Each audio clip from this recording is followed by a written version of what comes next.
Excuse me, ఇక్కడ Naresh guarantee. Hello sir, Naresh గారండి. ఓ hello Naresh గారు.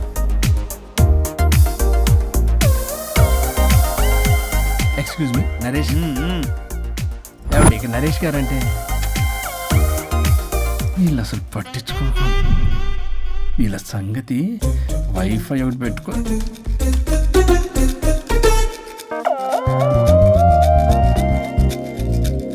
వైఫై నీకు వస్తుందా? నీకు వస్తుందా? రావట్లేదు. ఓ షిట్, వైఫై రావట్లేదు. ఎవరైనా ఏదైనా చేయండి ప్లీజ్. ఓ గేమ్ ఫైనల్ స్టేజ్ లో ఉంది. ఎవరన్నా కాల్ చేయండి, స్టాక్ మార్కెట్ పడిపోతుంది. ఆఫీస్ లో ఏసీ లేకపోయినా పర్వాలేదు కానీ వైఫై లేకపోతే ఐ కాంట్ ఇమాజిన్. ఇక్కడ ఎవరికి రెస్పాన్సిబిలిటీ లేదా? నెట్ ఆగిపోయి 5 నిమిషాలు అవుతోంది. అయితే చచ్చిపోతారా? ఆక్సిజన్ లేకపోతే చస్తారని తెలుసు, ఇంటర్నెట్ లేకపోతే చస్తారని నేను ఇప్పుడే చూస్తున్నాను. అసలు మీరు ఎంత ఎడిక్ట్ అయ్యారేంటి? ఇలా ఇంటర్నెట్ మైలో పడే మీరు చేయాల్సిన పని 3 గంటలు కాకుండా 8 గంటలు, అంటే దాదాపు 3 రోజులు. ఇలా గంటలు రోజులు, రోజులు వారాలు, వారాలు నెలలు, నెలలు సంవత్సరాలు, సంవత్సరాలు యుగాలు అయితే ఆఖరికి మన ఆర్థిక వ్యవస్థ ఎన్ని ఎరువులేసినా మొలవని వీడు బోడుగుండులా తయారవుద్ది. ఇలా అవ్వకూడదనే నేనే వైఫై ఆన్ చేశాను. అవునా? అవునా? అవును. అసలు మీకు ఏసీ ఇచ్చి ఇంటర్నెట్ ఇచ్చి అకౌంట్ లో డబ్బులు వేస్తున్నా ఆ బకరగాడెవడు? ఆ బకరాగాన్ని నేనే. మీరు ఇందాక ఎండి గారని తెలియక. అంటే తెలిస్తే ఇంకోలా తిడతావా? చే మన సాఫ్ట్వేర్ వాళ్ళకి వైఫ్ కన్నా వైఫై ముఖ్యం సార్. సోదాపి ప్రాజెక్ట్ డీటెయిల్స్ చెప్పు.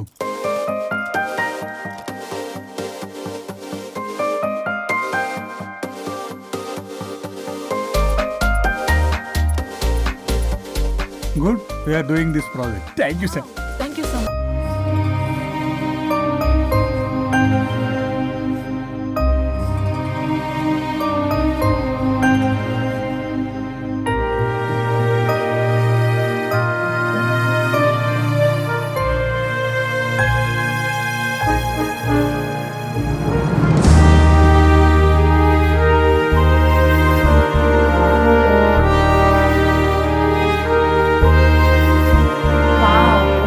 వండర్ఫుల్. ఇండియన్ ట్రెడిషన్ డిజైన్స్ చేయడంలో నీ టాలెంట్ ప్రూవ్ చేసుకున్నావు పల్లవి. ఈసారి అవార్డ్ డెఫినెట్ గా నీకే. అవార్డు రావాలంటే ముందు ఇండియన్ బ్రైడల్ ఫ్యాషన్ వీక్ లో పార్టిసిపేషన్ ఛాన్స్ రావాలి కదా మేడం. ఈసారి నువ్వు డెఫినెట్ గా పార్టిసిపేట్ చేస్తున్నావు, నాది guarantee. Thank you so much. Okay, నువ్వు డిజైన్స్ అన్ని రెడీ చేసుకో. నేను అదే పనిలో ఉన్నా. రెడీ అవ్వగానే మిమ్మల్ని పిలుస్తా first. Okay, see you Thank you. Soon. Maggie, ఏం చూస్తున్నావు మ్యాగీ?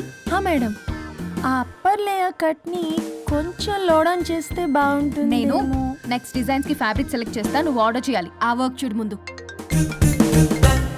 హలో, ఎక్కడ బయలుదేరావా? 10 minutes లో స్టార్ట్ అవుతా. ప్లేస్ ఎక్కడో తెలుసుగా.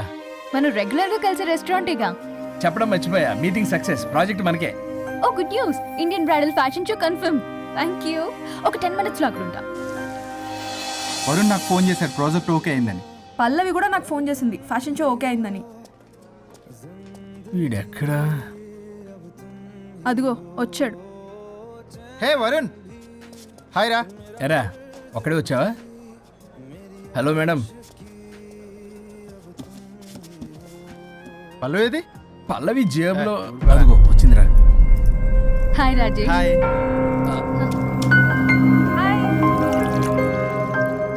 పల్లవి డార్లింగ్, మాకున్న అర్జెన్సీ కూడా లేదు మీకు. ఇలా అయితే ఎలా?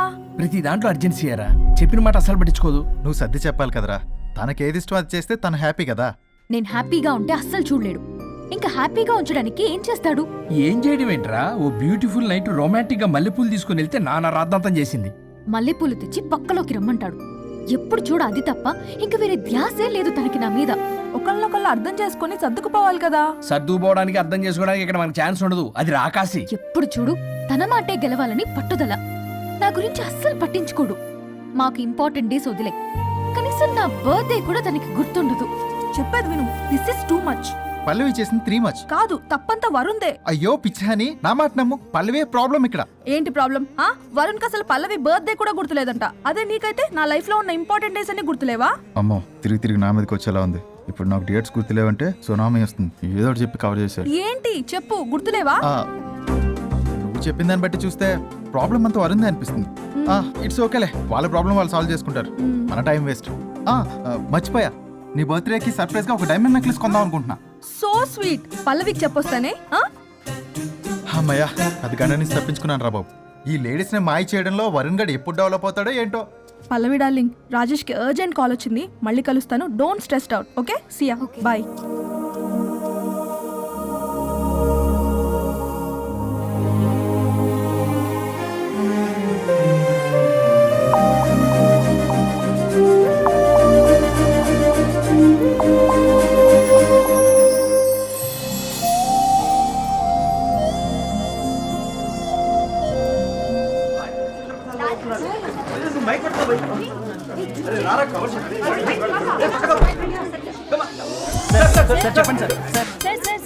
వన్ బై వన్ రండి అమ్మా. Use space god damn it. Male reporters back అమ్మా. ఫీమేల్స్ ముందు రండి అమ్మా. మంకారు తల్లి అండి. ఏంటి డిఎస్ఎల్ఆరా 5D వాడండి, అప్డేట్ అవ్వండి. నువ్వు కొంచెం టైట్ పెట్టుకోమ్మా. నువ్వు కొంచెం వైడా ఫ్రేమ్ సెంటర్ పెట్టుకోమ్మా. బాగున్నా? ఇక నువ్వు ఫ్రేమ్ అవుట్ అయితే నేను ఫ్రేమ్ ఇన్ అవుతా. అంటే మీకోసమే సెట్ చేస్తున్నాను సార్. నేను సెట్ చేసుకుంటాను నాన్న, నువ్వు లోపల ఫైల్ సెట్ చేయి. Okay sir. ఓ షిట్ మర్చిపోయా సార్. Bless me sir. వెనుపుడు పుడుస్తావేంటి? లేదు సార్. పోరా ప్లీజ్ పో. ఇప్పటిదాకా గణాంకాలు చూస్తే 60కి పైగా విడాకుల కేసులు గెలిచిన ఏ ఒక్క లాయరు లేరు. మీరు ఏకంగా 98 కేసులు గెలిచి అతి త్వరలో 100వ కేసుకి చెరువులో ఉన్నారు కదా, మీరు ఎలా ఫీల్ అవుతున్నారు? చాలా గర్వంగా ఉంది రాజా. ఈ విజయం నాదొక్కడిదే కాదు, విడిపోదాం అనుకున్న జంటలందరికీ నా సక్సెస్ షేర్ చేస్తున్నాను. మరి కాసేపట్లో 99వ కేసు వాదించబోతున్నారు కదా, గెలుస్తారా? ఏయ్ 99 కాదు, వెరీ సూన్ 100వ కేసు కూడా గెలిచి గిన్నిస్ రికార్డ్ బ్రేక్ చేస్తాను. వన్స్ నే కేసు టేకప్ చేస్తే ఆ భగవంతుడు కూడా ఆపలేడు. శిష్య రెడీయేనా? అంతా రెడీ సార్. కానీ ఇంకా కానీ ఏంటి శిష్య? అది మన డివోర్స్ కేసు క్లయింట్ సుబ్బారావు గారి వైఫ్ చాలా బాధపడుతుంది సార్. విడాకులు విత్డ్రా చేయమని అడుగుతుంది సార్. బతినాడుతుంది శిష్య సార్. జాలి అనేది మన వర్క్ లో ఉండకూడదు. అవును సార్. వృత్తి ధర్మం కదా, చాలా ఇంపార్టెంట్. అవును సార్. సార్ సుబ్బారావు గారి వైఫ్. నమస్కారం అమ్మా. నమస్కారం సార్. అప్పుడేదో ఆవేశంలో ఆయన చేసిన పని నచ్చక విడాకులు తీసుకోవాలి అనుకున్నాను.